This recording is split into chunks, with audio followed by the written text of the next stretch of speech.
اهلا بكم في طاروت الامبراطور. ما تنسوش تعملوا لايك وسبسكرايب وتفعلوا الجرس عشان يوصلكم كل جديد. الفيديو ده هيكون التوقعات العاطفية لبرج الدلو، طاقة مفتوحة. قبل ما نبدأ الفيديو ادخلوا على التعليقات واكتبوا يا رب بنية الفرج. خدوا من الفيديو اللي ينطبق على حياتكم وسيبوا الباقي. برج الدلو أنا شايف إن ممكن يكون في اتنين في علاقة حب أو كراش أو حتى متجوزين، والعلاقة دي ممكن يكون فيها سوء فهم أو حد بيحاول إن هو يتدخل ما بينكم أو إن هو يأثر على العلاقة دي. أنا شايف إن في أمور محتاجين إن انتوا تعدوها وما تقفوش لبعض على الواحدة عشان ما تخلوش الشيطان إن هو يأثر على الحب ما بينكم أو على العلاقة دي. أنا شايف إن ممكن يكون في بعد أو ممكن يكون في انفصال، وممكن يكون اتنين متجوزين ما بينهم انفصال أو طلاق، أو ممكن تكونوا انتوا الاتنين مع بعض بس في بروب في العلاقة. بس أنا شايف إن اللي ما بينكم ده في الوقت الحالي ليه وقت مؤقت وهينتهي، أو ليه فترة مؤقتة مش هيكون دايم يعني. فاللي فيه منكم ممكن يكون زعلان من الانفصال ده أو تعبان، أو ممكن يكون فقدتوا الأمل إن العلاقة ترجع من تاني وانتوا باقيين على الشخص ده، أو قدمتوا محاولات بس الشخص ده زي ما يكون رافض أو مش قابل أو مش عايز يسامحكم أو مش عايز إن هو يرجع العلاقة دي. أنا شايف إن انتوا يعني خليكم متفائلين، لأن الكروت هنا بتقول لكم خليكم عندكم ثقة وثقوا في بعض وثقوا في العلاقة، في علاقتكم، وحاولوا إن انتوا ما تسمحوش لأي حد إن هو يتدخل ما بينكم، أو إن حتى الشيطان إن هو يدخل لكم أفكار سلبية عن العلاقة دي عشان ما تخسروش بعض. بلاش التعب.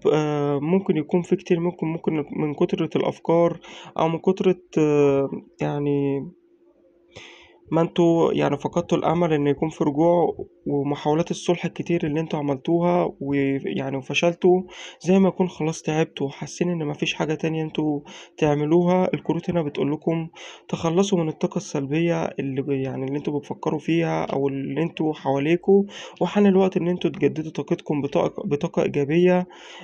بلاش التعب اللي انتوا فيه ده مش هيساعدكم ان انتوا توصلوا لحاجة او للي انتوا عايزينه او تحققوا حاجة انتوا عايزينها او عايزين توصلوا لها. نضفوا طاقتكم وخليكم متفائلين زي ما قلت لكم قبل كده. انتوا محتاجين ان انتوا تعدوا لبعض وتسامحوا بعض وما تقفوش لبعض على الواحدة. وكل لما انتوا تعدوا لبعض يعني الحاجات اللي هي بتحصل ما بينكم وبتولد سوء تفاهم او خلاف او مشاكل، هتقدروا ان انتوا تاخدوا منها خبرة ومعرفة عشان تتجنبوها في المستقبل، وبتقدروا ان انتوا تقووا الرابط ما بينكم والعلاقة ما بينكم تكون احسن. محتاجين ان انتوا ما تخلوش حد يتدخل في العلاقة دي. ان كان في منكم اللي بيفكر ان ممكن يكون الشخص ده ان هو قرر خلاص انكم تنسوا العلاقة، وان هو مش هيرجع تاني للعلاقة دي، وان مفيش فرصة تانية للعلاقة دي. انا عايزكم ان انتوا تتخلصوا من الشكوك والمخاوف دي، لان انا شايف ان كل ما في الامر ان اللي حصل ما بينكم ده يعني زي سوء فهم، او ناس بتحاول انها تأثر على العلاقة دي، أو ممكن يكون سبب المشاكل اللي ممكن تكون والدته مثلا بتضغط عليه إن هو مثلا يرتبط بحد تاني، أو ممكن تكون بتضغط عليه يعني بيكون في زي التزامات من ناحية الأسرة شوية. وممكن تكون والدته بتحب التحكم أو إن هي تفرض رأيها وسيطرتها، عشان كده هو ممكن يكون حواليها بيتصرف بطريقة مختلفة معاكم، أو بتحس إن هو لابس ماسك أو مخبي حاجة. بتحس إن هو ممكن يعرف حد تاني عليكم، وبتحس إن هو ممكن يكون في حد تاني أصلا في حياته. انا شايف ان انتوا محتاجين ان بلاش الخوف وبلاش القلق، اتخلصوا من الخوف اللي جواكم. في ناس على فكرة بتحاول ان هي تأثر على العلاقة دي، وممكن يكون اتنين متجوزين والاهل بيحاولوا ان هم يتدخلوا في العلاقة دي، او بيحاولوا ان هو يأثروا على العلاقة دي بطريقة سلبية، او بيحاولوا ان هم يأثروا على مشاعر جوزك أو اتجاهكم. ممكن يكون في خلافات ما بينكم وما بين الأسرة أو ما بين أهل الشخص ده. ممكن يكون الناس اللي في علاقة حب في حد من الأهل ممكن يكون عنده رفض عليكم. ممكن يكون في زي حاجات تمنع إن انتوا الاتنين ترتبطوا ببعض، أو في اختلافات بسيطة ما بينكم.